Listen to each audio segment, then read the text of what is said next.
नमस्कार, ताल ठोक के एक्स्ट्रा स्ट्रांग आप देख रहे हैं। मैं हूं आपके साथ रोहित सरदार। यूनिफॉर्म सिविल कोड और 3 तलाक के खिलाफ मुस्लिम पर्सनल लॉ बोर्ड ने देश भर में सिग्नेचर कैंपेन यानी हस्ताक्षर अभियान शुरू किया है। मुसलमान महिलाओं से राय मांगी जा रही है कि क्या यूनिफॉर्म सिविल कोड पर लॉ कमीशन का राय मांगना शरीयत में दखलंदाजी नहीं है, और दूसरा ये कि मुसलमानों को यूनिफॉर्म सिविल कोड कबूल है या नहीं। हस्ताक्षर अभियान में मुस्लिम पर्सनल लॉ बोर्ड ने उन सवालों पर किसी से जवाब नहीं मांगा जिनके सहारे मुस्लिम महिलाओं को 3 तलाक का टॉर्चर सहना पड़ रहा है। तो ताल ठोक के आज का सवाल यह है कि मुस्लिम पर्सनल लॉ बोर्ड ने यह हस्ताक्षर अभियान क्या इसलिए छेड़ा है ताकि मुस्लिम महिलाओं पर जुल्म जारी रहे? क्या शरिया कानून में छेड़छाड़ का डर दिखाकर मुस्लिम पर्सनल लॉ बोर्ड मुसलमानों पर अपना कंट्रोल बनाए रखने में कामयाब होगा? और सवाल यह भी कि लॉ कमीशन के सवालों का जवाब देने के बजाय मुस्लिम पर्सनल लॉ बोर्ड का हस्ताक्षर अभियान क्या सीधे तौर पर देश के सिस्टम का विरोध नहीं माना जाएगा? और सवाल यह भी है कि मुसलमान आजाद भारत के सबसे बड़े समाज सुधार आंदोलन से कब तक कटे रहे? मुस्लिम महिलाओं को अत्याचार से 3 तलाक कब मिलेगा?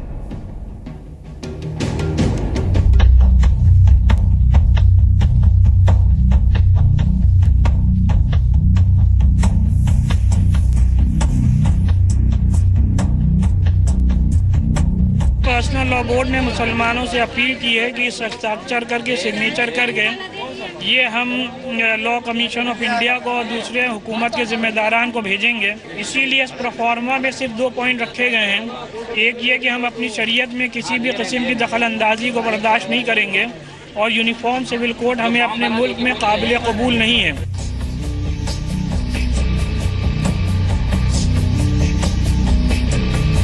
मुस्लिम पर्सनल लॉ बोर्ड ने लॉ कमीशन के विरोध में हस्ताक्षर अभियान क्या इसलिए छेड़ा है ताकि मुस्लिम महिलाओं पर जुल्म जारी रहे। यही कहना चाहते हैं, हम अपने इस्लाम के हिसाब से चलेंगे, हम किसी भी कानून को नहीं मानेंगे। आज वो इसके लिए बोल रहे, कल को वो बोलेंगे आप 2 टाइम की नमाज पढ़िए, परसों वो बोलेंगे आप 3 रोजे रखिए, 30 रोजे न रखिए, तो हम लोग उसको नहीं मानेंगे। ट्रिपल तलाक को आप सही मानते हैं? नहीं, हम सही नहीं मानते, नहीं मानते। मुसलमानों के लिए निकालना था, नौकरी निकाल कर मुसलमानों को तो दूध की मक्खी के तरीके निकाले थे, अब ये दीन ईमान निकाल दिया। ये कोई तरीका है?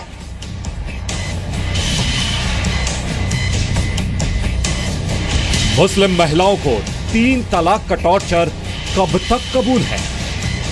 कि यूनियन सिविल कोड को मुस्लिम ऑर्गेनाइजेशन विरोध कर रही है, लेकिन ये विरोध करना देश हित में और उनके कम्युनिटी के हित में नहीं है। In the interest of nation, in the interest of Muslim community, ये यूनियन सिविल कोड इस देश में लागू होना चाहिए। तब लोग, देश की जनता ये मानेगी कि इस देश का मुसलमान जो है ये सच्चा मुसलमान है। इस देश का मुसलमान जो है वो देश के मुख्य धारा में शामिल होना चाहता है।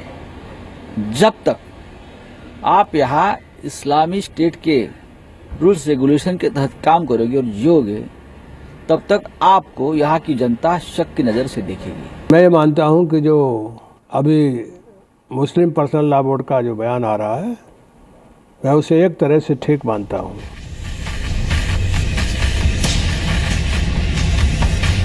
क्या कॉमन सिविल कोड दिलाएगा 3 तलाक के टॉर्चर से राहत? सरकार जो भी करेगी वो संविधान के दायरे में करेगी। हम जो है वो किसी रिलीजन में रिफॉर्म नहीं कर रहे हैं। उनके धर्म में कोई जो है वो हस्तक्षेप नहीं हो रहा है, धर्म में कोई रिफॉर्म की बात नहीं हो रही है। रीति रिवाजों पर रिफॉर्म पूरी दुनिया में हमेशा होता रहा है, भारत में होता रहा है, और ये वक्त है कि जब इसके बारे में ओपन डिबेट होनी चाहिए, डिस्कशन होना चाहिए। मुस्लिम महिलाओं को अत्याचार से 3 तलाक का। तो हमारे साथ आज 4 खास मेहमान ताल ठोक का हिस्सा होंगे। नाइश हसन हमारे साथ हैं, सामाजिक कार्यकर्ता हैं, मुस्लिम महिलाओं के अधिकारों के लिए काम करती हैं, मुस्लिम महिला आंदोलन की फाउंडर और पूर्व अध्यक्ष हैं। अक्सर आप उनको ताल ठोक में और जी न्यूज़ पर बाकी डिबेट्स जो 3 तलाक को लेकर हो रही हैं उस पर देखते रहें, लगातार देख रहे हैं। स्वागत है नाइश हसन आपका। ताहिरा हसन हमारे साथ हैं, जो जानी मानी सामाजिक कार्यकर्ता है, नेशनल वाइस प्रेसिडेंट हैं AIPWA की, all India progressive women association की। स्वागत है ताहिरा हसन आपका भी। उनको भी कई बार आप टीवी पर इस तरह की चर्चाओं में देख चुके हैं, खासतौर पे महिलाओं को लेकर उनका काम रहा है। स्वागत है आपका भी ताहिरा हसन। हमारे साथ मौलाना मोहम्मद सूफिया निज़ामी है, जो कि प्रवक्ता हैं दारुल उलूम फिरंगी महली के। स्वागत है मौलाना साहब आपका।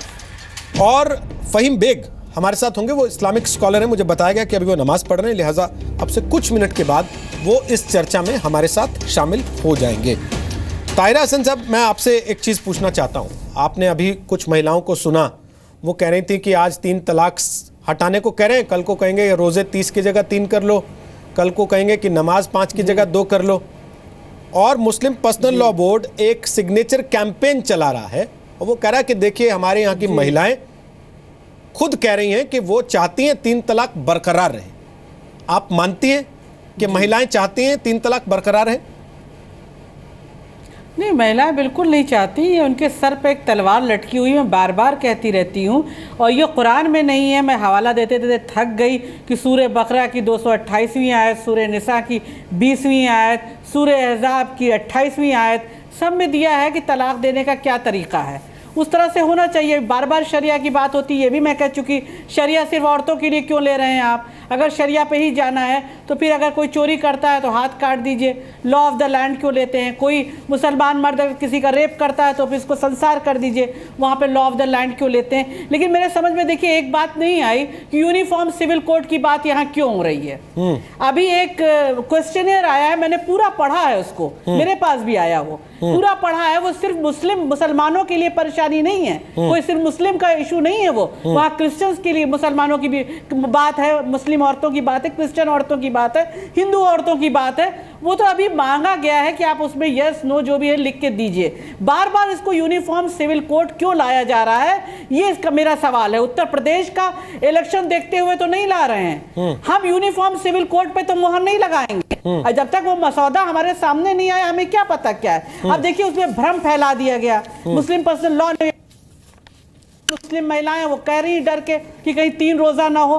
भाई जनाब, कहीं ऐसा नहीं है, पहले वो मसौदा तो सामने आने दीजिए। यूनिफॉर्म सिविल कोड है क्या? बार बार एक डंडा एक डराया जा रहा है uniform civil code. Uniform civil code आने दीजिए। पहले हमारी महिलाओं को ये बताया तो जाए, जागरूक तो कीजिए। मीडिया भी ये बताए कि सिर्फ मुसलमानों का मसला नहीं है, यूनिफॉर्म सिविल कोड में सारे लोगों का है। अभी देखिए अगर ये मुस्लिम पर्सनल लॉ बोर्ड जरा खामोश रहता ना तो ये हिंदू धर्मगुरु ही चिल्लाने लगते। जब ये पूरा फॉर्म जाएगा भर के जाएगा तो वहां से भी एक चिल्लाहट आएगी। ताहिरा जी, 3 दिन से ये बहस शुरू हुई है। सवाल नहीं है, इसको क्यों भड़काया? मैं आपको एक चीज बताता हूं, अपनी जगह से हटाया जा रहा है। 3 दिन से तलाक इन वनगो को हटाइए, कुरान में नहीं है, 22 मुल्कों में नहीं है, आप उसको हटाइए। ताहिरा जी, 3 दिन से टीवी पर यह बहस हुई है। जब से लॉ कमीशन का वो परफॉर्मा सामने आया जिसमें उसने लोगों से कहा कि हम आपकी राय चाहते हैं, किसी हिंदू धर्मगुरु ने सवाल नहीं उठाया। क्या परेशानी? जबकि खाप पंचायतें भी अगर दायरे में आएंगी अगर यूनिफॉर्म सिविल कोड होगा तो। किसी सिख धर्मगुरु ने सवाल नहीं उठाया, किसी क्रिश्चियन धर्मगुरु ने सवाल नहीं उठाया। सबसे पहले मुस्लिम पर्सनल लॉ बोर्ड खड़ा हुआ। क्या केवल मुसलमान? मुझे यही परेशानी है। मैंने सवाल भी पूछा आज फोन करके ज़फरयाब साहब से कि भाई इसको प्लीज आप क्यों इसको उठा रहे हैं, यूनिफॉर्म सिविल कोड कह रहे हैं। आप ट्रिपल तलाक पे बात करिए, ट्रिपल तलाक पे पूरा एक डिबेट डिस्कशन कीजिए। उन औरतों की जिंदगी का सवाल है, मुसलमान औरतों को बैठाइए, उनकी जिंदगी का सवाल है। कैसे व्हाट्सएप पे हो जा रहा है, ईमेल पे हो जा रहा है, सब पे आप तलाक कर दे रहे, कैसे हो रहा है भाई? निकाह में विटनेस है, तलाक में कोई विटनेस नहीं रहेगा, कैसे तलाक हो जाएगा? ये यहाँ की ख्वातीन की आधी जमीन की जिंदगी का सवाल है। तो इसको तो मुस्लिम पर्सनल लॉ बोर्ड को तूल देना ही नहीं था। उनको ट्रिपल तलाक इन वन गो पे बात करना चाहिए। ट्रिपल तलाक वन गो जब कुरान में नहीं है, ये बार बार कहते हैं हजरत उमर के वक्त में ऐसा हो गया कि औरतें परेशान थी इसलिए इसको डाल दिया गया। तो जनाब अब वापस कुरान पे आ जाइए ना। कुरान के उस पे आने में क्या परेशानी है? हम तो ये नहीं कह रहे हैं कि आप कुरान के बाहर चले जाइए, फिर भी आप बार बार कह रहे हैं कि नहीं ये शरिया के खिलाफ है। फिर और चीजें शरिया की लाओ ना भाई। अब ताहिरा जी मैं नाइश हसन को जरा चर्चा में लेके आता हूँ।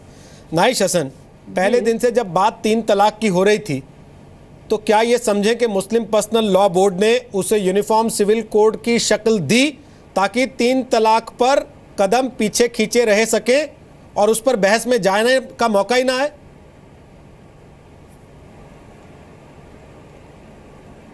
देखिए रोहित, हम लोग को बात बहुत गहराई से समझने की है कि जो एक तंजीम, जो एक संगठन जाके सुप्रीम कोर्ट में खुद ये कह देता है कि 3 तलाक सही है और वो कहता है कि मुसलमान औरतों के पास अक्ल कम होती है, वो अपनी बातों में ये भी बात कहते हैं, तो हम उनसे क्या उम्मीद रखते हैं। दूसरी बात मैं इम्पॉर्टेंट कहना चाहूँगी कि जो भारत में महिला आंदोलन जो है, आप 70 से पहले से देखिए, वो जो औरतों ने नाइंसाफ़ी झेली है, तो ये डिमांड जो है एक लैंगिक समानता पे आधारित यूनिफॉर्म सिविल कोड की, ये विमेंस मूवमेंट इन इंडिया से निकली है। 71 का पूना का कॉन्फ्रेंस आप देखिए, औरतों ने ये कहा कि नाइंसाफ़ी से बचने के लिए एक ऐसा कानून होना चाहिए जो देश में किसी भी धर्म से ऊपर हटके हो। मैं इसका स्वागत इसलिए करती हूँ क्योंकि ये महिला आंदोलन को देश में मजबूती देगा। और दूसरी बात रोहित, मैं ये ज़रूर कहना चाहती हूँ कि जब पर्सनल लॉ बोर्ड कहता है कि शरीयत में दखल है, तो मैं आपको 86 पे 85 में शाहबानो तक ले जाना चाहती हूँ। 85 में शाहबानो 86 एक्ट आया, 86 एक्ट पार्लियामेंट से हमारे पास हुआ, तो ये क्या संविधान में दखल, शरीयत में दखल नहीं था? जब हमने आईपीसी, सीआरपीसी, कॉन्ट्रैक्ट एक्ट पे जब हमने सवाल किया और देश के सभी मुसलमानों ने क्रिमिनल लॉ को अपना लिया, तो वहां तो शरिया बिल्कुल चली गई। शरिया का कोई भी लॉ हमारे यहाँ क्रिमिनल एक्ट में नहीं चला, तो क्या ये दखल नहीं था?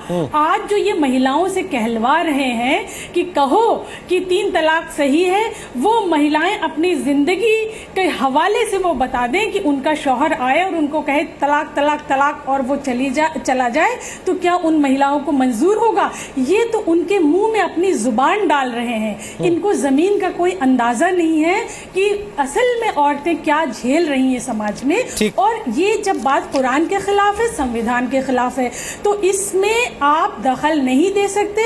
लैंगिक समानता पे आधारित कॉमन कोड की ड्राफ्टिंग होनी चाहिए, उसमें बहस हो, उससे 3 तलाक हटेगा, उससे हलाला हटेगा, उससे बाल विवाह हटेगा। तो हम क्यों उसका स्वागत नहीं करते? हम स्वागत करेंगे। अब ये दौर शाहबानों का नहीं है, लौट के नहीं आएगा। अब भारत के मुल्ला सिर्फ इनसिक्योर हैं।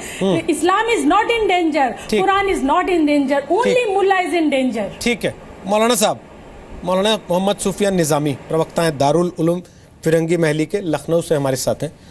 मौलाना साहब, क्या वाकई ऐसा है कि जिन लोगों ने एक तरह से कहीं ठेकेदारी ले ली धर्म की, उनके लिए मीठा मीठा तो गप गप है, कड़वा कड़वा थू थू है, इसलिए वो क्रिमिनल कोड को तो मान लेते हैं कि साहब चोरी के लिए हाथ ना कटाएं,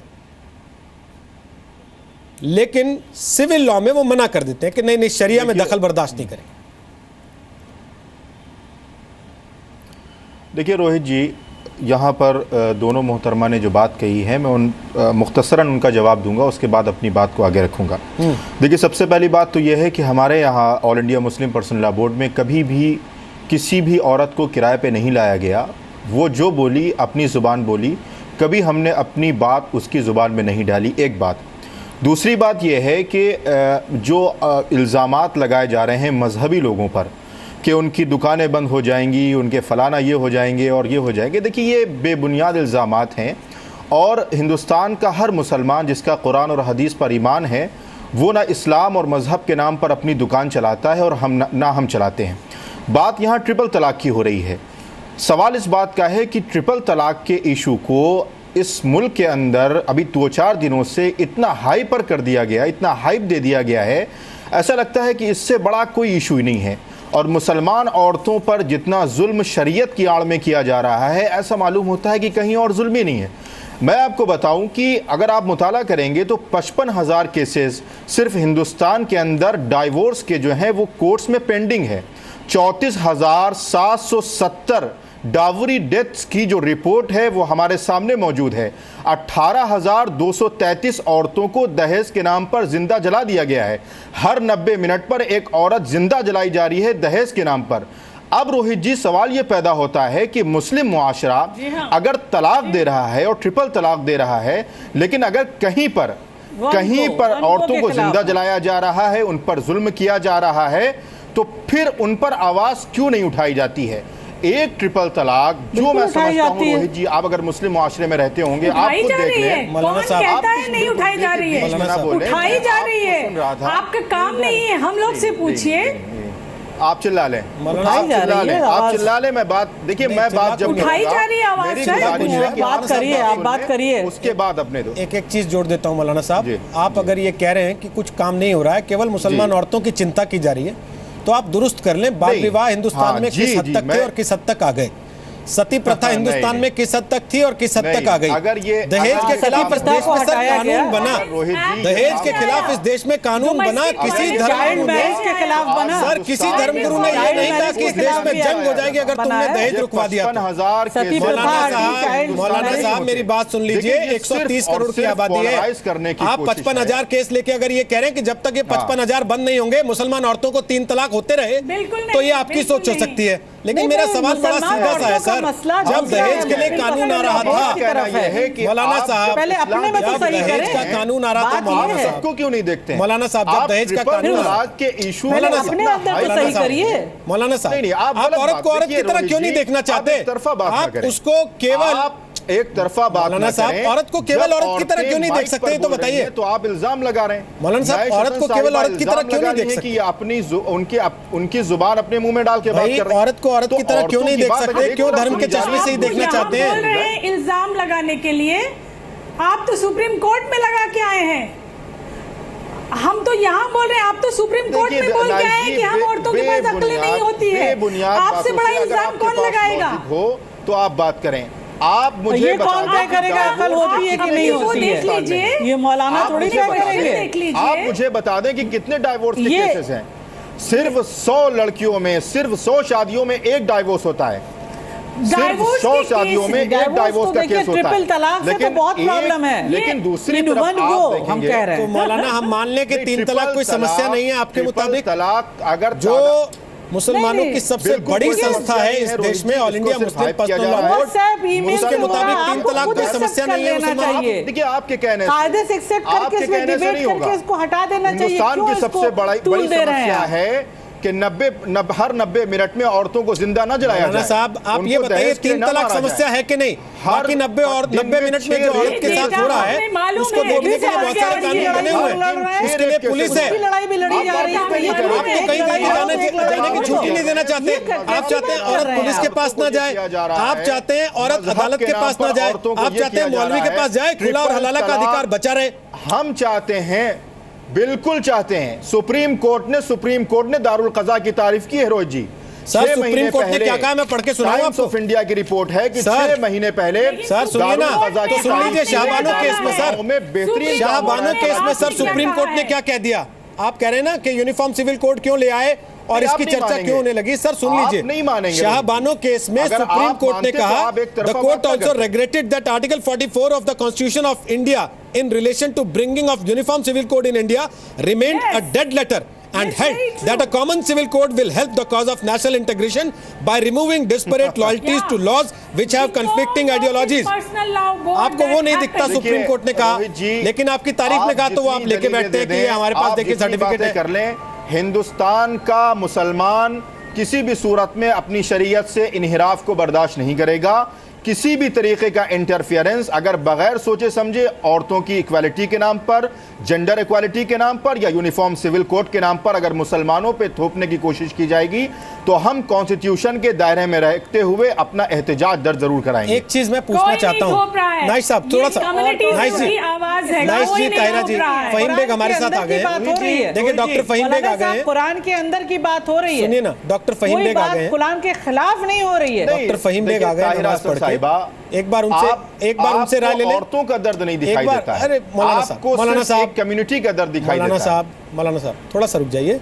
नहीं औरतों का तो हम लोग औरतों पे औरतों का दर्द क्यों नहीं दिखता? थोड़ा सा मुसलमान के औरतें Fahim Baig, doctor Fahim Baig, doctor Fahim Baig, doctor Fahim Baig 9000 cases सिर्फ दिल्ली में रेप तो दलित औरतों का भी ये तो वही हो गया कि जब तक दूसरे की चादर गंदी है तो मेरी धोने के लिए क्यों कह रहे हो? क्या बात करते हैं मौलाना आप कह रहे हैं दूसरों की चादरें गंदी है, मेरी धोने के लिए क्यों कह रहे हो? मुझे भी गंदी में रहने दो। आप हमारी चादर जब गंदी हो तब धोएं, जिनकी गंदी है उनकी तरफ आप लोग तवज्जो मैं वही नहीं कह रहा हूं ना करते, कि जिनकी साफ है जो उन पर तवज्जो भाई आप नहीं कह रहे हैं कर दूसरों की चादर गंदी है तो हमारी धोने के लिए क्यों कह रहे हो? भाई जिनकी गंदी है उनको धोइए ना, जिनकी चादर गंदी है उनकी तरफ तवज्जो करिए ना। मौलाना डॉक्टर फहीम बेग आपका कमेंट प्लीज, आप बोल लें, उसके बाद मैं ब्रेक पे जाऊंगा, फिर वापस आपकी चर्चा बहुत बढ़ाएंगे। पाकीज़ा है डॉक्टर फहीम बेग बोलिए। आपकी बहुत पाकीज़ा है जी बहुत पाकीज़ा है साहब, हमारी बहनों से मैं गुजारिश करूंगा, जब आपको देखना हमारी बहनों से गुजारिश करूंगा, यहाँ पर तो कम से कम बराबरी की बात करें, वो मर्दों को भी बोलने दें और औरतें भी बोलें, दोनों बराबर बोलें। मगर मैं देख रहा हूँ हमारी बहनें बड़ा ओवर ड्यू हो गई हैं और उन्होंने दबा लिया है सर। सुनिए हमारे निजामी साहब को। सर अब उनकी बात पूरी, आप अपने मुद्दे की बात पे आ जाए ना सर। फहीम बेग साहब, निजामी साहब भी ऐसा नहीं मानेंगे। फहीम बेग साहब, आप 3 तलाक के पक्ष में हैं क्या? रोहित जी बुनियादी बात सुन लीजिए। 3 तलाक को लेकर जो ये बवेला हो रहा है, अच्छी बात है, डिबेट हो रही है, सरकार जाग रही है, सरकारें जाग रही हैं। 65 साल से एक सरकार या 2-3 सरकारें पता नहीं किस नशे में सरकार चला रही थी, उनको ऐसा मुद्दा नजर नहीं आया। मगर ये 2.5 साल की बाल अवस्था वाली सरकार आई, इसने अच्छा कदम उठाया, हम इसके लिए उसकी तारीफ करते हैं। मगर मैं एक बात कहना चाहता हूँ, 3 तलाक को लेकर जो भ्रांतियां फैली गई हैं उसके लिए मैं जरूर कहूंगा, प्लीज मुझे रोकिएगा मत, ये बात मेरी बड़ी काम की बात है। सर अगर आप वही बताएंगे जो रोज बताते हैं कि शरिया में तो 3 तलाक है नहीं, इस्लाम तो 3 तलाक को मान्यता देता नहीं है, 3 तलाक होता नहीं है, तो मैं आपसे पहले हाथ जोड़ के कह रहा हूं, टीवी पे झूठ मत बोलिए प्लीज। वो दोनों साथ में बैठी हैं आपके, वो बेहतर जानती हैं, झेलती हैं, लड़ रही हैं उन औरतों के लिए जिनके पति इस बात पे तलाक दे के निकल जाते हैं कि रोटी में नमक क्यों नहीं लगाया, या रोटी ज्यादा क्यों जला दी तुमने यार, इस पे तलाक हो जा रहा है। आप कह रहे हैं कि नहीं सब कुछ ठीक ठाक है। बड़ी बारीक जानकारियां आपने ले ली। सर मैं सुन रहा हूं ना 3 दिन से, मैं क्या करूं? मैं बहुत आपसे खुश। सुन लीजिए, अब आप सुन लीजिए। जब सरकार कोई रोड बनाती है, बोलिए फहीम बेग साहब, एक नियम बनाता है जो दे रहे हैं साहब जी। अरे सुन, निजामी साहब प्लीज, निजामी साहब, जब ट्रैफिक पुलिस एक रूल बनाती है कि 60 किलोमीटर प्रति घंटे की रफ्तार से आपको अपना वाहन उस पर चलाना है, अब कोई व्यक्ति उसी सड़क पर उस कानून को तोड़ते हुए 160 किलोमीटर पर अपनी गाड़ी चलाकर एक्सीडेंट कर बैठता है, तो क्या आप दोष पुलिस को देंगे या प्रशासन को देंगे, सरकार को देंगे? नहीं, दोष उस व्यक्ति का है जिसने कानून का गलत इस्तेमाल करके उस आजादी का गलत फायदा उठाया। मत दीजिए, मानवता के सवाल है। बेग साहब यही तो कह रहे हैं कि 60 की स्पीड लिमिट तो सेट कर लेने दीजिए, आप तो वही सेट नहीं करने दे रहे हैं। आप कह रहे नहीं, लिमिट सेट है, क्यों सेट कर रहे हो? लिमिट सेट है। अभी हमारी बहनें देखिए, अब आप कह रहे हैं कि औरतें जो हैं मर्दों से कमजोर हैं। अरे ये तो बिल्कुल उन पर दावा बोल रखा है इन्होंने दोनों ने।